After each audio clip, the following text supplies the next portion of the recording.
السلام عليكم ورحمة الله وبركاته. ازيكم يا حبايب قلبي؟ عاملين ايه؟ النهاردة هنعمل معاكم القرص الطرية الفلاحي بطريقة بسيطة عادية خالص. احنا هنا كده معانا كمية الدقيق اللي هي بتعمل فيها دي 4 كيلو دقيق.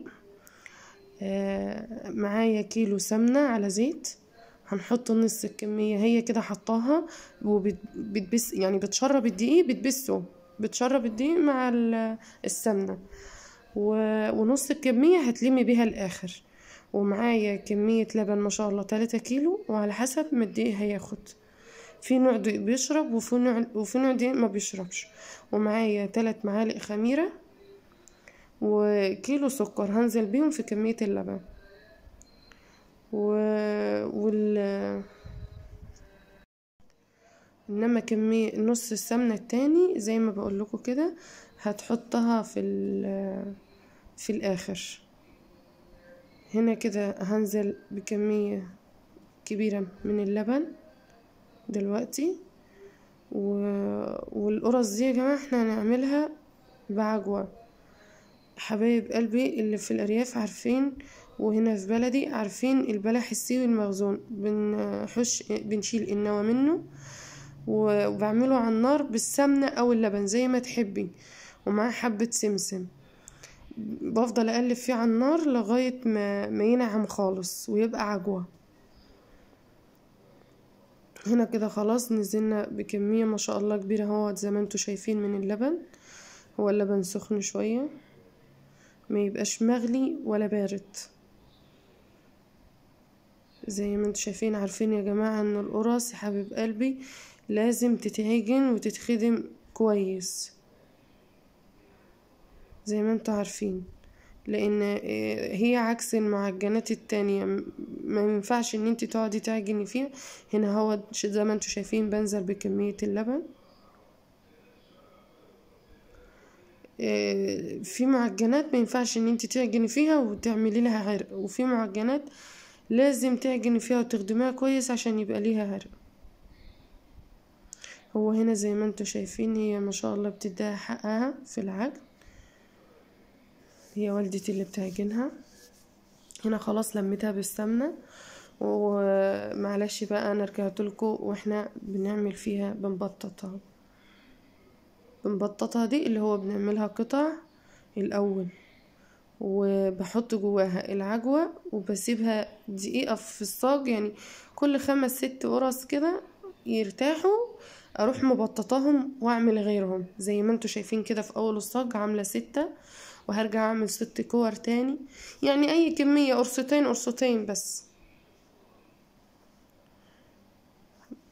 ما تنساش يا حبايب قلبي تحطوا اللايك والاشتراك وتفعيل الجرس عشان يوصلكوا كل جديد.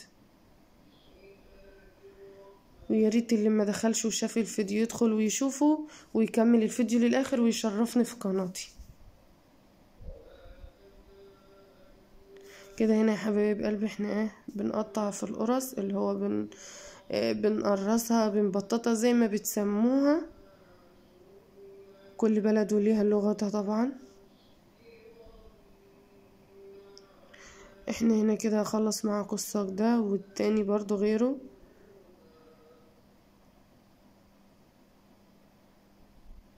انا يا جماعة ما ضفتش في القرص دي بيكنج باودر، لو انت بتحبي تضيفي ضيفي مش مشكلة، يعني عادي. انا ساعات بعملها وبضيف بيكنج باودر، بس هنا ما شاء الله مكترين كمية اللبن دي كافية قوي. انتوا كده شايفين سمك القرصة، ولا هي رقيقة ولا هي تخينة، خصوصا ان انتوا شايفين ان دي فيها عجوة. ما ينفعش ان انا اخليها تخينة ولا رقيقة،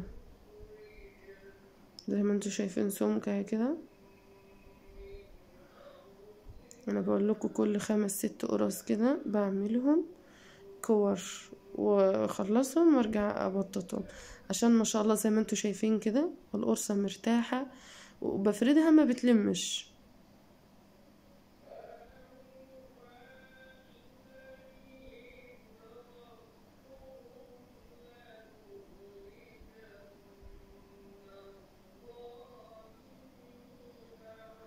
يا ريت اخواتي وحبايبي اللي يدخلوا يتفرجوا على الفيديو كله ويحطوا اللايك ما ينسوش.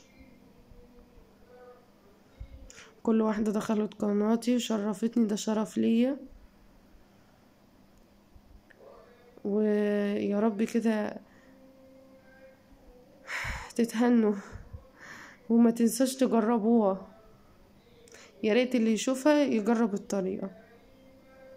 انا عارفة ان هي طريقة بسيطة وعادية خالص ما فيهاش اي افتكاسات يعني، وعارفة ان كلكم يعني شاطرين ما شاء الله، وكل الناس في بيوتها بتعرف تعمل كل حاجة.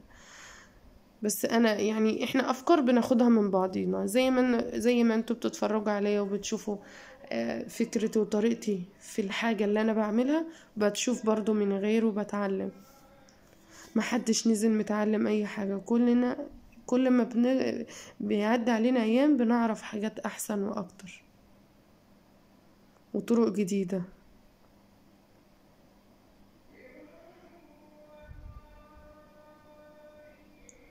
هي كده ما شاء الله يعني زي ما انتوا شايفين، انا بكور الكمية اللي بقدر عليها وبعاود افردها او ابططها زي ما يسموها، وارجع اعمل كمية غيرها.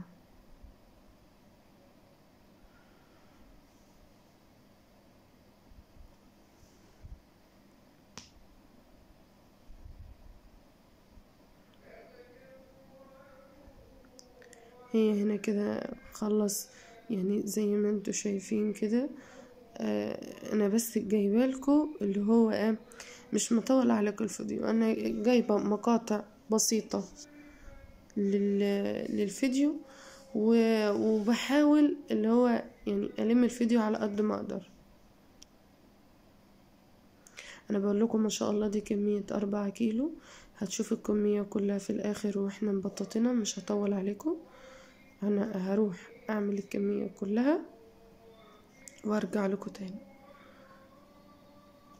اهي يا جماعه هنا كده معايا الكميه كلها، كميه الا 4 كيلو. هي ما شاء الله في صواني كتير، بس يعني هو ده الجزء اللي الكاميرا جابته. انا قلت لكم ان احنا عاملينها ما شاء الله كلها بعجوه. دي كده اول صاجين يا جماعه عملناهم من القرص، طيبناهم اول 2 من الصيجان عشان ما اطولش عليكم بقى، كفايه كده.